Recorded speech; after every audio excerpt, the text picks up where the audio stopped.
Sir, भविष्य में हिंदी पत्रकारिता को आप किस तरीके से देखते हैं, खासकर डिजिटल मीडिया के आने के बाद? देखिए, हिंदी पत्रकारिता का भविष्य जो है सिर्फ उज्जवल ही नहीं, बहुत ही अच्छा और बहुत एक तरह से समझ लीजिए कि शानदार और चमकदार होने वाला है। 1990 के बाद जैसे ही वो मार्केट के हवाले हुआ और मुक्त बाज़ार में आ गई हिंदी, तो बाज़ार का समर्थन उसको मिलने लग गया। और जिस वजह से पहले हिंदी की जो प्रिंट जर्नलिज्म है उसने बहुत ज़बरदस्त तरक्की की, फिर टेलीविज़न आया तो टेलीविज़न ने तो ज़बरदस्त तरीके से तरक्की की। उससे पहले आपको जान के हैरानी होगी, 1995 तक ये माना जाता था कि न्यूज़ का जो व्यवसाय है ये कोई मुनाफे का व्यवसाय नहीं है और हिंदी में तो ये काम हो ही नहीं सकता है, ये माना जाता था। तो हिंदी में जो दूरदर्शन की जो खबरें होती थी अंग्रेजी में ही उनका महत्व होता था, और उसके अलावा जो करंट अफेयर के प्रोग्राम होते थे वो भी हिंदी में ही, वो अंग्रेजी में ही ज़्यादा महत्व उनको दिया जाता था। हिंदी में जो लोग बुलाए जाते थे वो सब स्टैंडर्ड किस्म के लोग बुलाए जाते थे। धीरे धीरे जब ये हुआ कि नहीं, वास्तव में जो भाषा है, जो खास करके बोलचाल वाला स्वरूप है भाषा का, वो तो बहुत इम्पोर्टेंट है। तो इसलिए जब आज तक आया 1995 में, तो आज तक ने एक तरह से तहलका मचा दिया। फिर जी न्यूज़ आया। जी न्यूज़ तो खैर टीवी चैनल के तौर पर पहला चैनल है, तो उसने और नई तरह से प्रभावित किया लोगों को। और धीरे धीरे आज की तारीख में अब यह है कि हिंदी के चैनल ही डोमिनेटिंग है। जो टीवी टुडे नेटवर्क से आज तक निकलता है और उसके अलावा इंडिया टुडे निकलता है, लेकिन इनकम किसकी ज़्यादा है? आज तक की इनकम ज़्यादा है। एनडीटीवी ग्रुप से एनडीटीवी इंडिया निकलता है और एनडीटीवी 24/7 निकलता है, लेकिन इनकम जो है हिंदी वाले की ज़्यादा है। ऐसे ही टाइम्स नाउ में भी मैंने सुना है कि अब टाइम्स नाउ नव भारत जो है वो बाद में उन्होंने शुरू किया, लेकिन वो भी बहुत तेज़ी से आगे बढ़ रहा है। रिपब्लिक भारत है।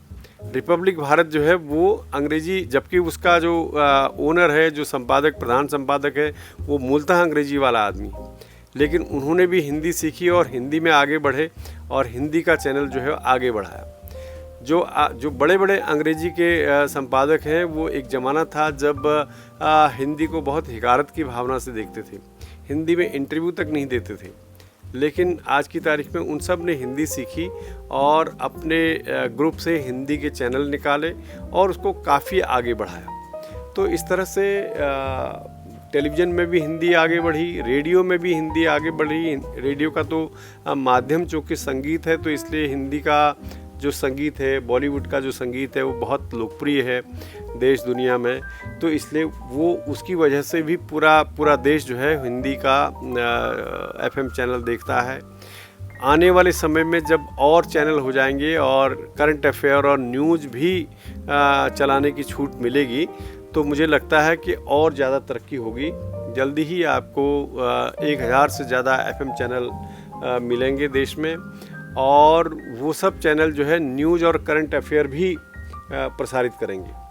तो ऐसे में बड़ी संख्या में जो पत्रकार हैं उनकी आवश्यकता पड़ने वाली है। जैसे 1999 के आसपास बड़े पैमाने पर हिंदी के टेलीविज़न पत्रकारों की ज़रूरत पड़ी थी।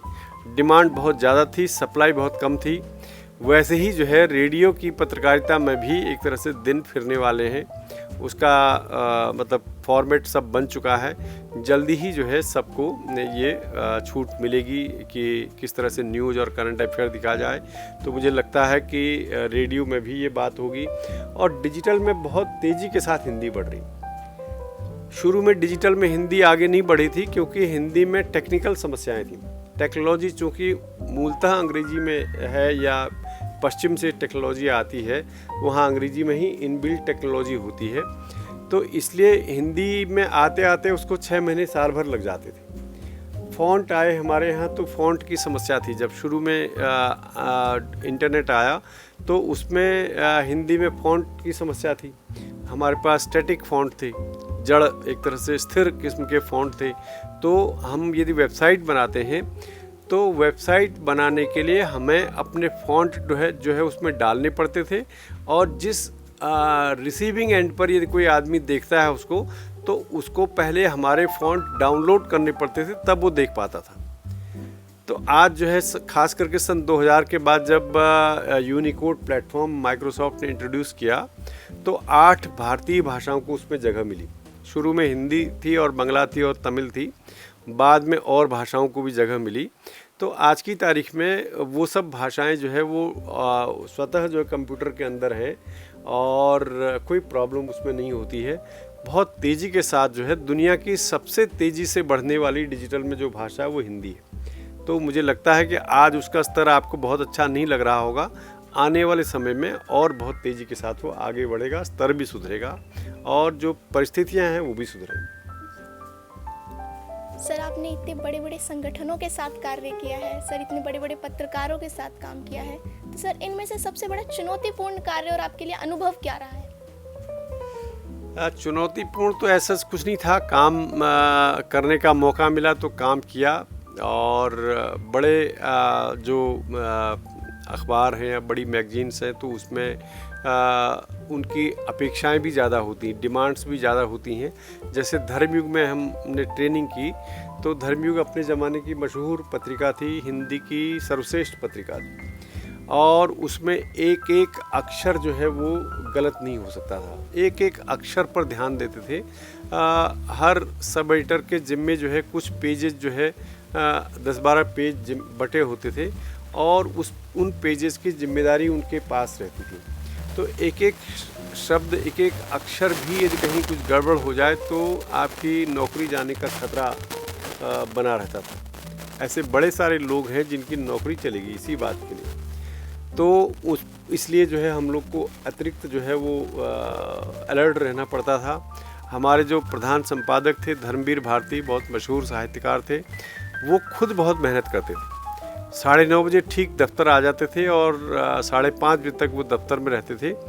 एक भी मिनट वो सिर को ऊपर नहीं करके देखते थे। हर शब्द जो है, हर इवन चुटकुला तक, कार्टून तक वो उनकी नज़र से गुजरता था।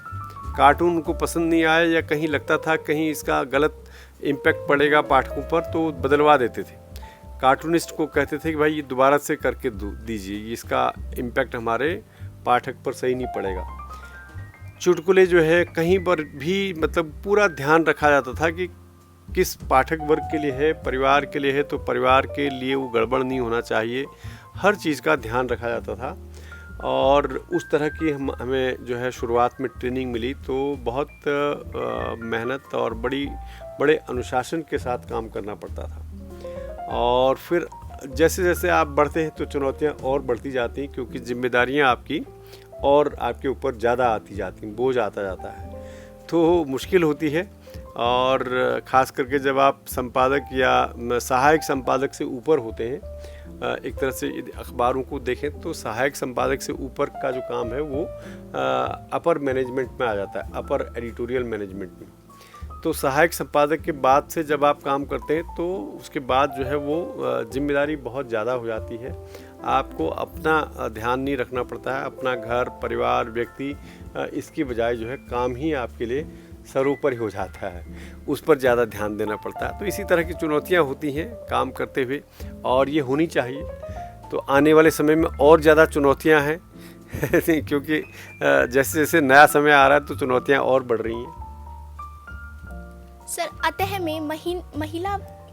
अतः में बनस्थली विद्यापीठ जो कि महिला शिक्षा संस्थान के नाम से प्रसिद्ध है, तो सर आप हमारी छात्राओं को क्या सलाह देना चाहेंगे? आखिर उन्हें किस तरीके से पत्रकारिता के क्षेत्र में आगे कदम बढ़ाना चाहिए और क्या क्या उन्हें कार्य करना चाहिए? बहुत अच्छा है क्योंकि ये विश्वविद्यालय महिलाओं को की शिक्षा को लेकर के काम करता है और पत्रकारिता में महिलाओं की बहुत ज़रूरत है, काफ़ी ज़रूरत है। जो वुमेन को लेकर के, चिल्ड्रन को लेकर के जो एक सेंसिबिलिटी होनी चाहिए पत्रकारों के अंदर, वो नहीं होती है। कई बार महिलाओं के जो मुद्दे हैं, महिलाओं के जो इश्यूज़ हैं, उनको लेकर के गैर जिम्मेदाराना सवाल जो है पुरुष रिपोर्टर या एंकर कर देते हैं, जो कि नहीं होना चाहिए। तो इस तरह की सेंसिबिलिटी जो है, संवेदनशीलता पत्रकारों में होनी चाहिए। इसलिए वो तभी आ सकती है जब ज़्यादा से ज़्यादा पत्रकार लड़कियां जो है टीवी चैनलों में, अखबारों में जाएं। बड़े शहरों में तो आज को आपको दिखाई देती हैं लड़कियां, टीवी चैनलों में भी दिखाई देती हैं, एंकर्स बहुत दिखाई देती हैं, लेकिन वास्तव में ओवरऑल देखें तो उनका अनुपात बहुत ज़्यादा नहीं है। आज भी उनका अनुपात मेरे ख्याल से 20% से ज़्यादा नहीं होगा एज ए होल दिखाएं तो। खास करके छोटे शहरों में और कम है। आज से कुछ साल पहले मैं एक छोटे कस्बे में हल्द्वानी गया था, जहाँ की आबादी 5 लाख के आसपास रही होगी।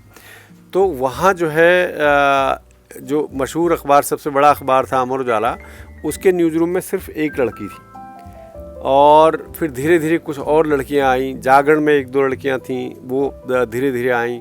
मैं 2016 में जम्मू गया तो जम्मू में अखबारों में एक भी लड़की नहीं थी।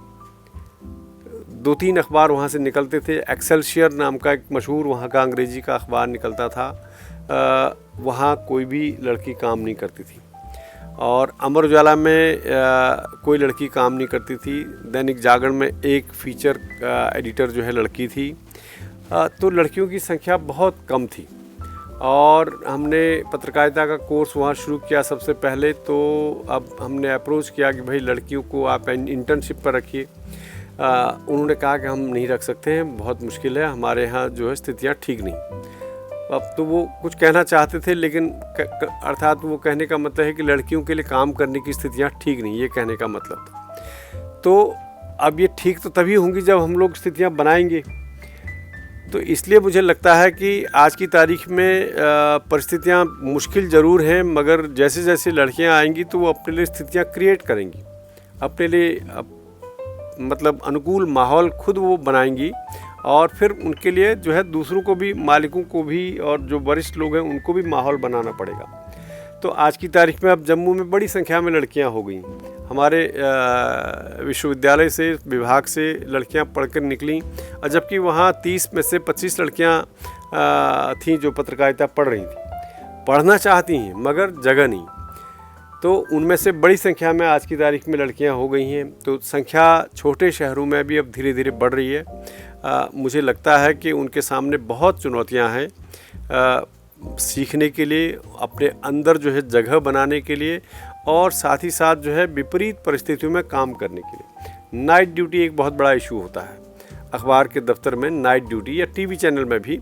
वहाँ आम तौर पर जो निम्न मध्यवर्गीय घरों की लड़कियां हैं वो रात की ड्यूटी नहीं करना चाहती, माँ बाप नहीं करने देना चाहते, जबकि लड़कियां करना चाहती हैं। उनको लगता है कि यदि हमको तरक्की करनी है तो हम करेंगे। तो इस तरह की समस्याएं आती हैं। तो